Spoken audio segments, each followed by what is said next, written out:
Hi there, welcome to Imperfect Nuts and welcome to your guide for the Christmas Gonk blanket. So I wanted to just create a little guide just to explain a few things for you to help you navigate your way through the pattern, and I'm also following on from this. There'll just be a tutorial quickly as to how to make the squares and how I joined the squares.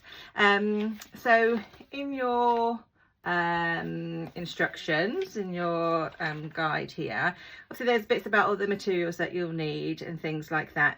If you've bought the kit, you'll have enough yarn and you'll have the hook and everything that you'll need to obviously create it.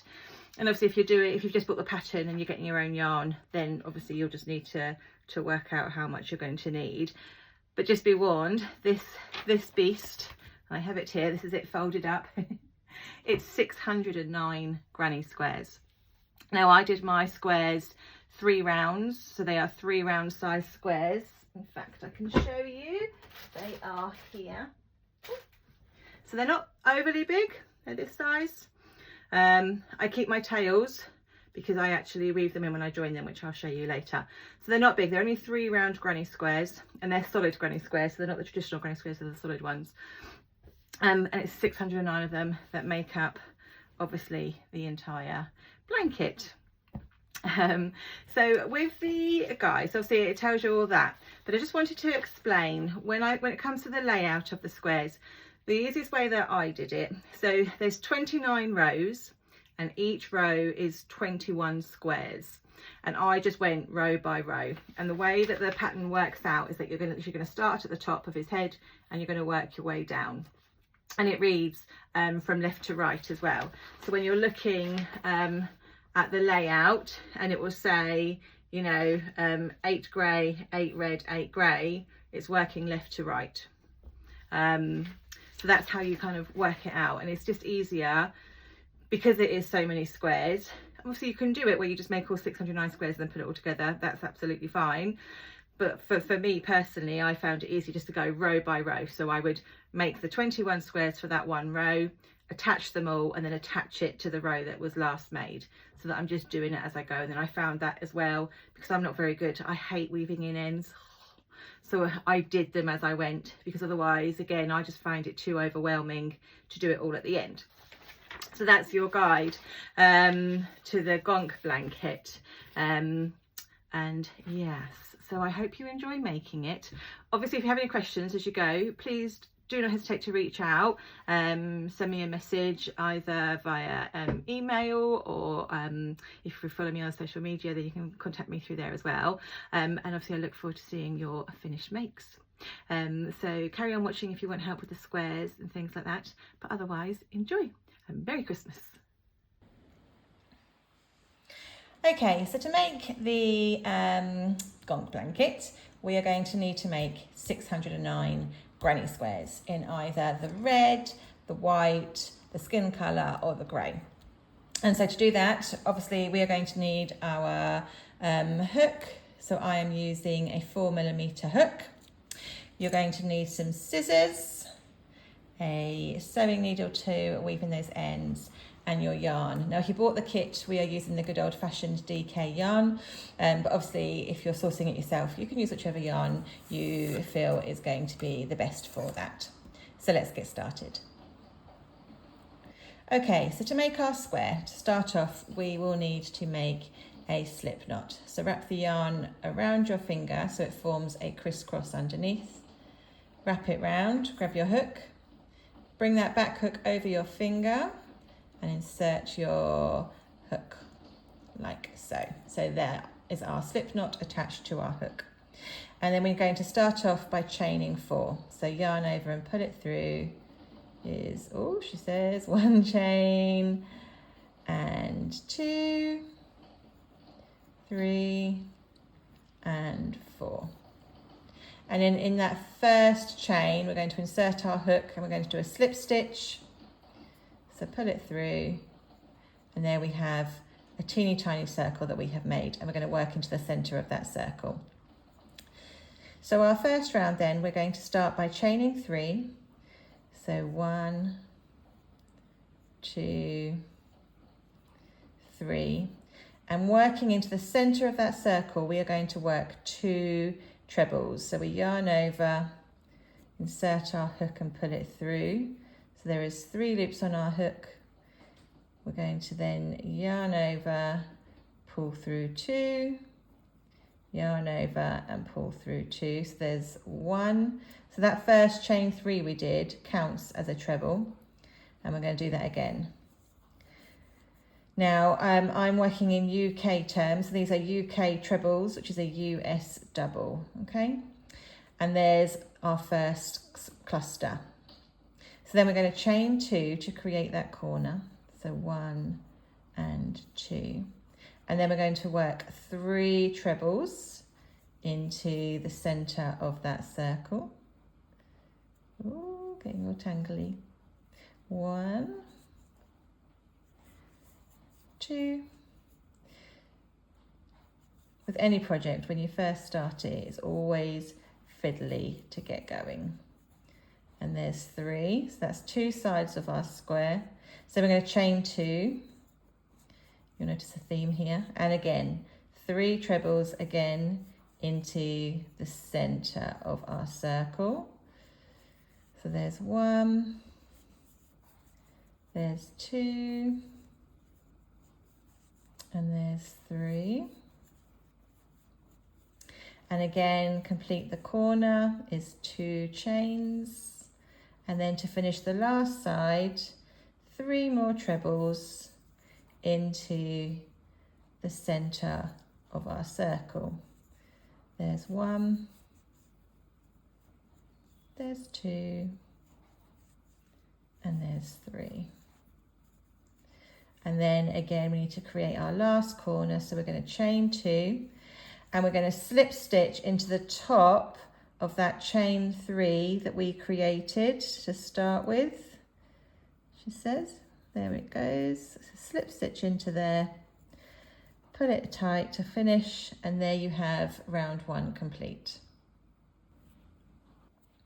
So for round 2, we are going to start by chaining 3, which again counts as our first treble. And we are going to do a treble into each of the trebles on the round below. So there's 1 there, and there's 2. So each side has got 3 trebles in the round below. And then we need to create our corner. So by doing that, we are going to work into that corner space, and we're going to start by working 2 trebles, 1, 2. We are then going to chain 2 and 2, turn it slightly, so again we're working along that side, and into that same corner space we're going to do 2 more trebles, 1 and 2, and that's your corner worked. So then we've got these 3 trebles below, so we're going to work into those. Now that first one after the corner can be a bit tricky to find, but it is there, and we're just going to work 3 trebles into those 3 trebles below. So there's 2, and there's 3, and then again we're going to work our corner. So 2 trebles, 1 and 2, chain 2 to make the corner, and then again 2 more trebles into that space. 1, 2, perfect. And then what you're going to do is you're going to just carry on working around. So you've got your 3 trebles in there, work the next corner, so 2 trebles, 2 chains, 2 trebles, 3 more, and then in your last corner you will still do 2 trebles, 2 chains, 2 trebles, and I'll meet you there at the end of those last 2 trebles, and I'll show you how to finish this round. Okay, so you've got to that last corner space and you've put in your last 2 trebles. To close the round, like we did before, that starting chain 3, we are going to slip stitch into the top chain to close the round, and that is the end of round 2. Okay, so for round 3, and this is the final round, very much like we did before, we will start by chaining 3. So there's 1, 2 and 3. And we're going to then work a treble into each of the trebles below, like we did before. So there's 1, there's 2, there's 3, and 4. And then we're going to work that corner, which, if you can remember, the corners are 2 trebles, 2 chains and 2 trebles. So again, it's just the same as below, except there's a few more stitches to obviously work in for each side. And there's your corner, 2 trebles. So pause the video, work your way all the way around, and I will meet you when you get back to your last corner space. Okay, so we've got to our last corner.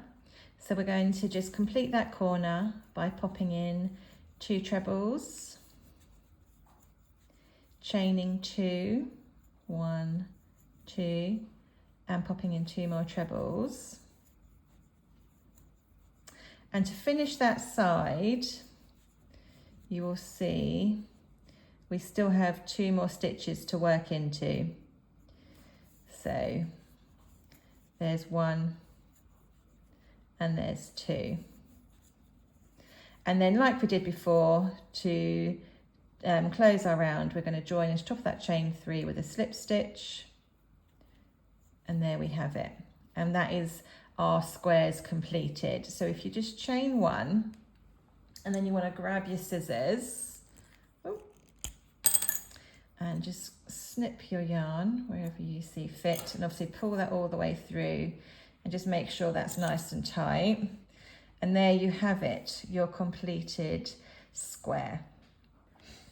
Now, something I do with my squares when I'm doing a project is I block them, and you can see the difference because you want them to be uniform. This is a square that's been blocked and this one hasn't.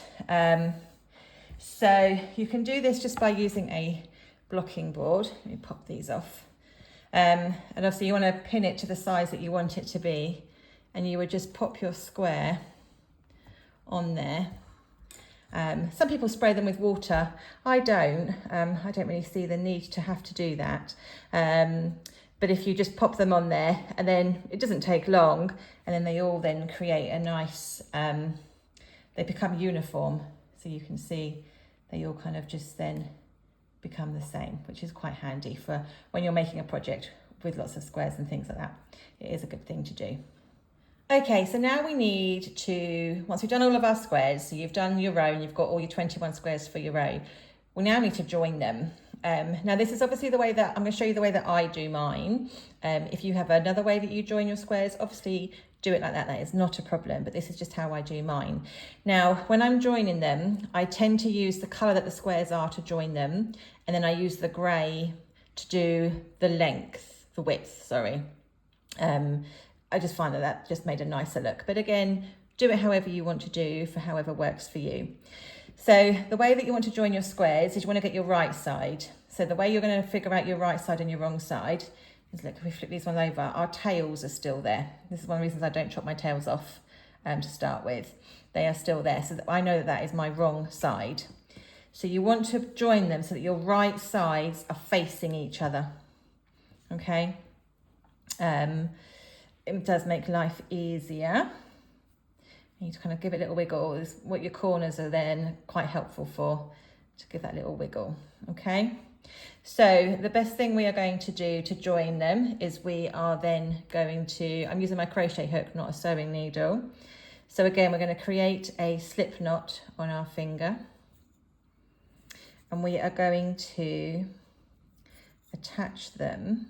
So working into that first corner space, make sure you are going through both, okay?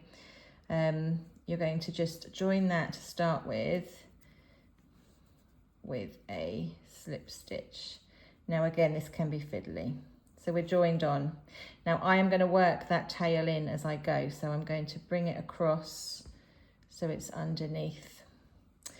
So we're going to work in doubles. So I'm going to insert my hook into that corner space and pull it through. So I have two loops on my hook, yarn over and pull them both through. Because this is what's going to create a nice ridge effect. I like the back of my blankets to have a ridge effect because I think it makes the back look pretty. And then you are literally going to work into each stitch as you go across. Now make sure you go into both. And again, we're just going to work a double all the way across, joining our squares. Now, like I say, this is just how I do it. If you have a different way, if you want to use the mattress stitch, for example, I know that's quite a nice way to seam things together because it gives you a seamless edge, a seamless join, sorry. But I want to create a ridge effect. So that's why I'm crocheting double crochets all the way across. So into each, and again, just make sure you are going into both squares so they are joining all the way across. It doesn't take long. Okay, and you can keep yourself on track by just checking in with that last corner space. And then when you get there, you're going to pop, we're almost there, you're going to pop a double crochet into that corner space, like so. And then to close off, do a chain, grab your scissors, snippy snip, and there we have it. So that's what it looks like on that side. So that's your right side. And then on the back, you get this nice ridge effect. And I like that ridge effect. And then once you've joined all your 21 squares, you can then attach it to the row above. And I will show you how to do that. Okay, so imagine, if you will, that these are 21 squares long. To join your rows, again, the way that I do it, so you've got your tail. So imagine this is the top row. Keep your tails at the top, and we'll sew those in when you do your border and things at the end. So again, you want your right sides facing. So we're just going to flip that into there. Pull your tails out because we're actually going to crochet them in as we go along. Okay, so we need to create once again, a slip knot, and it's exactly the same, just obviously longer. So pick them up and you're going to work in that first corner. And as we did before, we're going to join that on with a slip stitch, and we're going to join our squares by working double crochet all the way along. And obviously it's just a longer method because we have, well, you will have 21 squares to join. Oh, got myself caught, sorry. I've only got the two here. And you'll see as you come to those tails at the top, just work it in with your crochet as you go. So you kind of like crochet over it. And it will just help you because then rather than having to weave those in, if you've got like a little bit of a hangy bit left, you can just give that a little snip.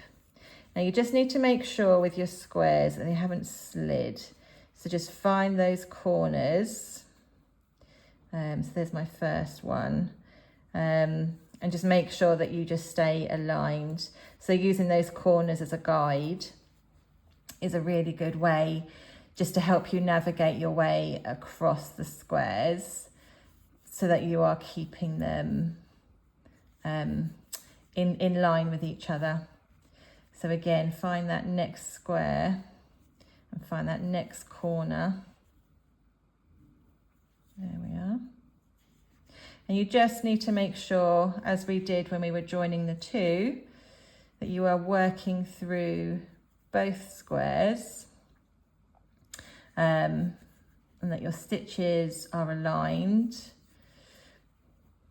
By the time you've done 1 or 2 rows, you will be able to do this with your eyes closed. You will be a pro.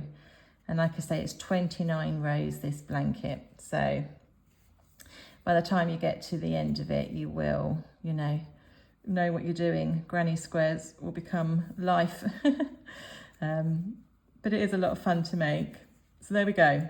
So you get all the way to the end of your row, and you just make sure that obviously you work into that last corner space. And then to finish it off, chain 1 and snippy snip. And there we have it. So they are joined. So that's the front, that's how the front will look. And then the back, obviously you've got this nice ridge effect around the back.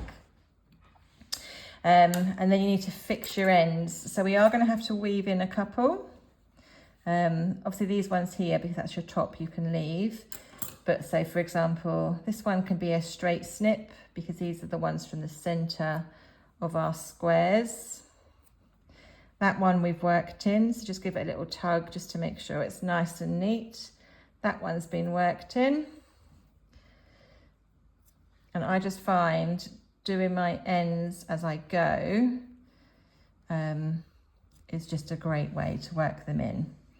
So I've got a couple that I'm going to have to weave in. So again, we're just going to pop the yarn through. Oh, she says. Pop it through. And again, this is just how I do it. I hate weaving in ends. So I'm just going to come through one side there.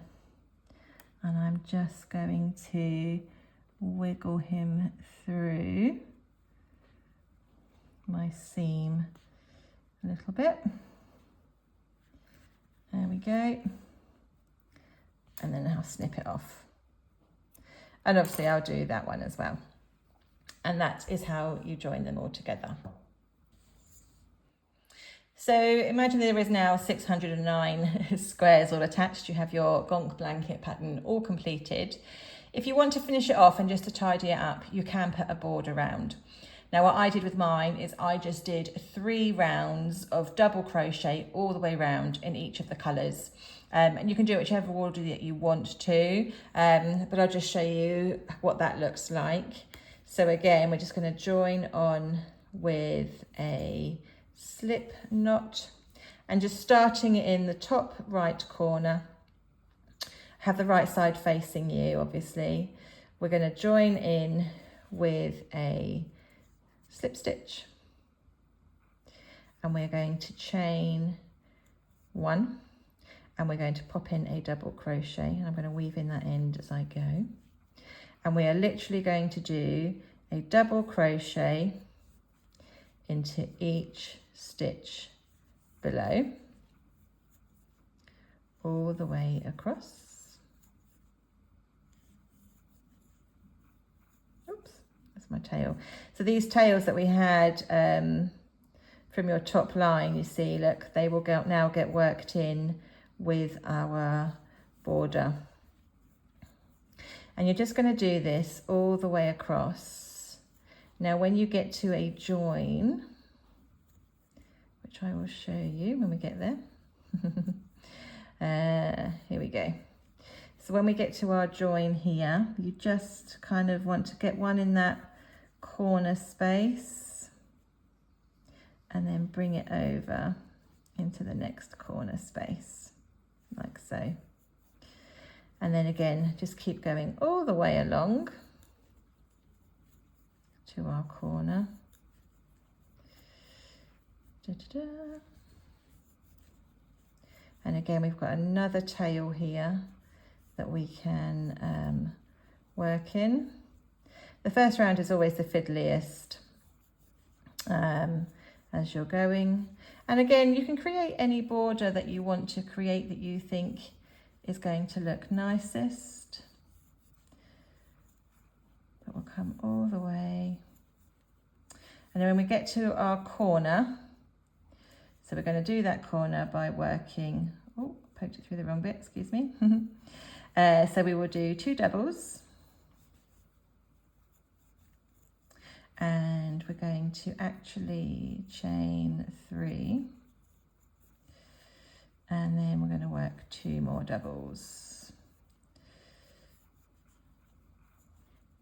And that's your corner space. And then we're going to go all the way across. So keep going round until you come back to where you left off, and you'll just finish that corner. And that is your Gonk blanket complete. I hope you enjoy making it as much as I do, and please do share your finished blankets with me. Merry Christmas.